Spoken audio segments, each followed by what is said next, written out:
High. তো আজকে চলে যাচ্ছি না আমাদের একটা ফেভারিট জায়গায় ডিনার করতে রাত্রিবেলায়। আফটার অফিস বটে, অফিস করেই আমরা বেরিয়েছি। তো যাচ্ছি ব্যারাকপুর দাদা বৌদির বিরিয়ানি খেতে। তো অলওয়েজ আমাদের কাছে ফেভারিট দাদা বৌদির মাটন বিরিয়ানি অ্যান্ড তার সাথে অবশ্যই ফিশ ফ্রাই। তো আমরা দুজনে সেগুলোই আলোচনা করছিলাম। তো করার পরে ওখানে প্রথমে অর্ডার করে নিলাম fish fry and mutton biryani. আর দুজনে ওয়েট করছি, ভিডিও তুলছি, ফটো তুলছি, তাই কি আমাদের মন পড়ে আছে কিন্তু এই ফিশ ফ্রাইয়ের দিকে। তো একটা ফিশ ফ্রাই দিয়ে দেওয়ার পরে তারপরে তো একটু ভিডিও করতেই হবে না। এই সমস্ত ভিডিও টিডিও ল্যাটটা চুকে তারপরে আমি নিশ্চিন্তে খাবো বলে ভেবেছিলাম। তো প্রথমে এটা ভিডিও করে নিলাম যেহেতু তোমাদের সাথে শেয়ার করতে হবে। তো ফিশ ফ্রাইটা জাস্ট ওয়াও ভাই, যাদের ব্যারাকপুরের কাছাকাছি বাড়ি তারা কি লাকি, যখন ইচ্ছে তারা অর্ডার করে খেতে পারে, আবার গিয়েও খেতে পারে। মানে আমি পাশাপাশি থাকলে আমিও আর কি খেতাম। তো তারপরে চলে এলো মাটন বিরিয়ানি, ধোয়া ওঠা মাটন বিরিয়ানি।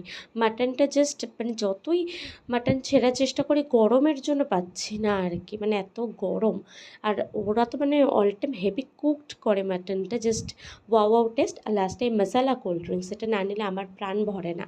আমার খুব সুন্দর লাগে, উইথ পুদিনা পাতার একটা ফ্লেভার, টক টক, ভালো লাগে। তো তারপরে ওদেরই একটা রুফটপ আছে, সেখানেই মৌরি খেতে খেতে চলে গেলাম। এবং ও আমাকে বলছিল, যেহেতু আমাকে বাড়িতে ড্রপ করে ও আবার বাড়ি যাবে, তো সেই কারণে বলছিল যে এত রাত হয়ে যাচ্ছে তাড়াতাড়ি করতে। তো আমি হেসে গল্প করে জিনিসটাকে ভিডিওটা বানিয়ে নিচ্ছিলাম। তো ভালো লাগলে অবশ্যই লাইক করো, সাবস্ক্রাইব করো। আর নেক্সট টাইম আবার ভিডিওতে দেখা হচ্ছে। আজকের মতো বাই।